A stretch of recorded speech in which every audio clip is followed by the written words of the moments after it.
Good day everyone, I am Tom Saward Itobal from Biasad Mathematics 2A, and now let us talk about the policy on collection of contributions. PTA, or the Parent Teacher Association. It is a formal organization composed of parents, teachers, and staff that is intended to facilitate parental participation in school, may collect voluntary financial contributions from members and outside sources to enable it to fund and sustain its operation and the implementation of its programs and projects exclusively for the benefit of the students and the school where it operates. The main goal of this PTA is to give or implement projects into the classroom, a certain classroom or in a school where the objective of this is to give the aesthetic and the needs of the school or the classroom. PTA programs and projects shall be in line with the School Improvement Plan or SIP. It is a roadmap that lays down a specific intervention that a school, with the help of the community and other stakeholders, will undertake within a period of 3 consecutive school years. The contributions should be a reasonable amount as may be determined by the PTA Board of Directors. For this case, if the decided amount to be contributed is 350 pesos, which is deliberated by the Board of Directors or the meeting itself, then this should be the amount given per parent. It is reasonable because the amount should be friendly to all parents. Non-payment of the contributions by the parent member shall not be a basis for non-admission or non-issuance of clearance or clearances to the child by the school concerned. If the parent cannot fulfill to contribute a certain amount for the project done during the meeting due to some reason, then it should not be the basis to hold their child's clearance or whatsoever. For clearance issue, it should be given to every student if they pass the requirements or not just for failure to pay the amount. The contributions shall be collected by the PTA treasurer on a per parent member basis regardless of the number of their children in school.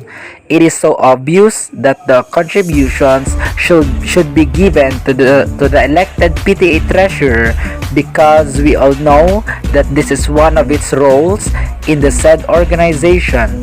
A parent member basis means that if a parent has 2 or 3 children in a specific classroom, then the parent contribution should be doubled or tripled.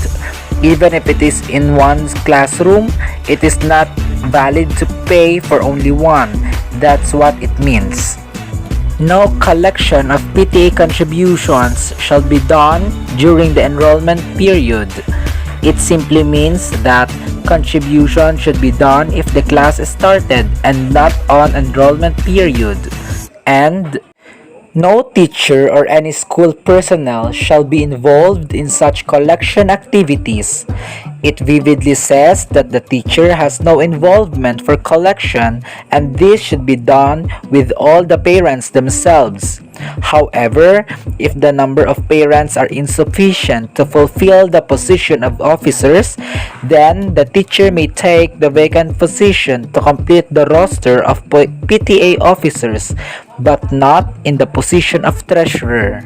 Safekeeping of funds, all collections of contributions or proceeds of fundraising activities shall be deposited in a reputable banking institution as determined by the board of directors. The PTA's treasurer or a duly authorized representative shall undertake the collection and shall issue official receipts or acknowledgement receipts. In no case shall any school official or personnel be entrusted with the safekeeping and disbursement of collections made by the PTA. All disbursements of funds shall be in accordance with generally accepted accounting and auditing rules and regulations. PTAs are prohibited from interfering in the academic and administrative management and operations of the school and of the DepEd in general. It is purely prohibited to align any projects or things from PTA to the academic of their students. All things done during the meeting are different or set aside to the school operations. Engaging in any partisan political activity within school premises. Strictly no politics involved in any PTA projects or meetings.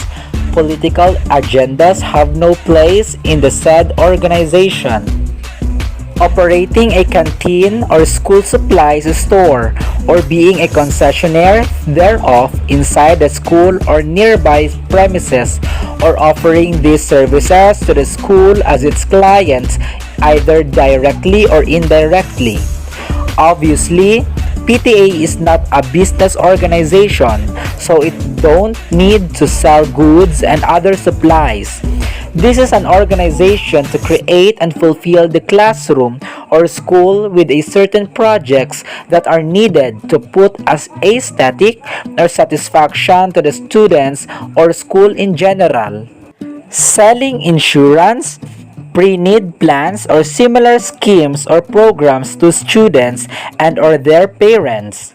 As what I have said earlier, PTA is not a business organization and it shouldn't need to do such thing. And last but not the least, such other acts or circumstances analogous to the foregoing.